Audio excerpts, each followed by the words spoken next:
mark wrestling's past, about to meet wrestling's future. A match for the ages, The Rock and Hogan at Wrestlemania 1-on-1.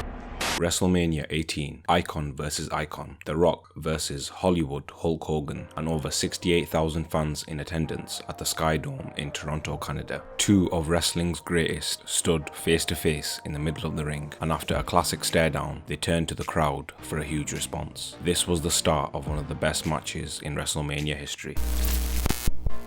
To give some background, this was the last WrestleMania event that was produced under the WWF banner. The company changed its brand name to WWE in 2002, so this event marks a landmark change for the company, and more importantly, this match symbolized the passing of the torch as Hollywood Hulk Hogan paid his dues and put over Rock to solidify him as the future of the business. This is something that The Rock honored and did for John Cena at WrestleMania 29. But for now, let's focus on The Rock versus Hollywood Hulk Hogan. Before WrestleMania 18, it didn't seem possible for two of the greatest wrestlers in their generation to face off. The entire concept seemed like one of those what-if scenarios, but in 2002, after 9 years away from the company, Hogan returned to the WWE with his original NWO counterparts, Kevin Nash, Scott Hall at No Way Out. The pay-per-view just before WrestleMania 18, they emerged from the stage to a positive reception, despite Hogan being a heel and donning his Hollywood Hulk Hogan gimmick, and Jim Ross saying, "The poison has arrived," branding them as the reason for the demise of the WCW. The feud was teased later that night when the NWO approached The Rock backstage because Hogan wanted a picture with The Rock for his son. After the picture was taken, Hogan would say, "So much for the people's taste." This led to The Rock cutting an iconic promo on each of the members of the NWO and then just walking away. The next night on Raw, Hogan came out and cut a promo. Initially, he started working the crowd for pops, mentioning his earlier days as Hulkamania in the WWF, beating Andre the Giant and headlining the earlier WrestleManias. He then turned his promo into a shoot by saying the fans turned on him and labelled himself as the greatest superstar in the history of the business, only to be interrupted by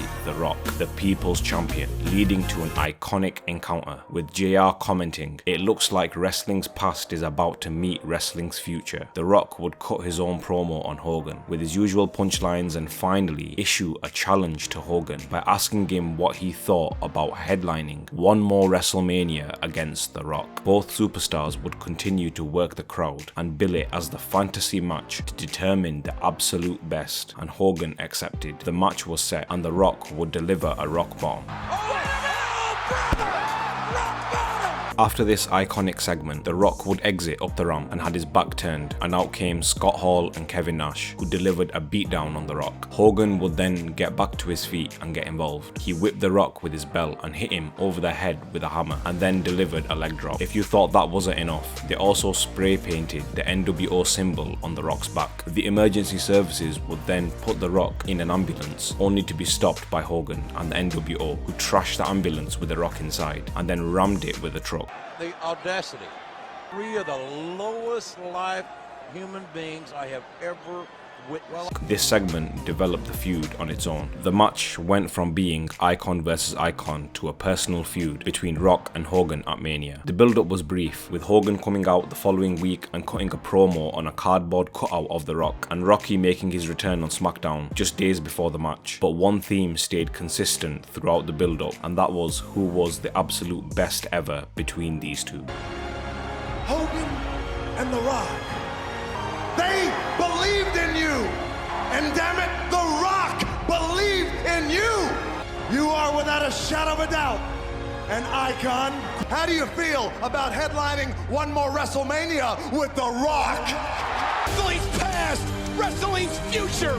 This is WrestleMania, baby! At WrestleMania 18, Hollywood Hulk Hogan would enter the ring first, expecting nuclear heat, but instead, it seemed like Toronto had remembered his previous days at WrestleMania, and they tore the house down, with Hogan chants coming from every corner of the stadium. Despite being the heel, and The Rock would come out to a mixed reception, and the two stood face to face in the middle of the ring and looked back and forth from the crowd to each other in a moment which is unparalleled to this day. I will never forget the famous words of Jerry the King Lawler that night. "You'll never get to see Barry Bonds play against Babe Ruth. You'll never see Ali fight Tyson. But we did get to see The Rock and Hogan. The match started with both men locking up and Hogan flinging Rock across the ring, and the fans erupted by seeing the Hulkster execute his signature 24-inch Python flex. Hogan would then feed off this energy and follow up by getting The Rock in a headlock, with The Rock countering into an Irish whip, and Hogan responded with a shoulder block and showboating some more with his traditional Hulkster poses. With The Rock being the babyface and Hogan being the heel, this definitely wasn't going according to plan, as the Toronto crowd was full of Hulkamaniacs that night. In a recent interview, Hogan explained what went down at this point in the match, saying everything he did, the fans would just go crazy, and as soon as The Rock responded, out came the boos. But at one point in the match, the Hulkster went down and looked up and said to The Rock, "You want me to fix this?" From that point, Hogan would call the spots in the match. This is something which I respect to this day. They went against the boss's will and gave the fans the match they deserved to see. Later in the match, the ref would take a bump and The Rock would hit the spine buster and follow up with the sharpshooter, causing Hogan to tap. Eventually, The Rock noticed that the ref was down and tried to revive him, but Hogan came back with a shot downstairs to The Rock, then mocked him by executing the Rock bottom for a near fall. Hogan then started whipping Rock with his belt, and eventually Rock came back for a DDT. It was time to give Hogan what he deserved, so The Rock grabbed Hogan's belt and went to town on him before hitting a Rock bottom for a near fall. The Hulkster was not finished yet, and when The Rock was landing blows, Hogan then responded by hulking up and coming back with the equalizer and hitting The Rock with his signature leg drop,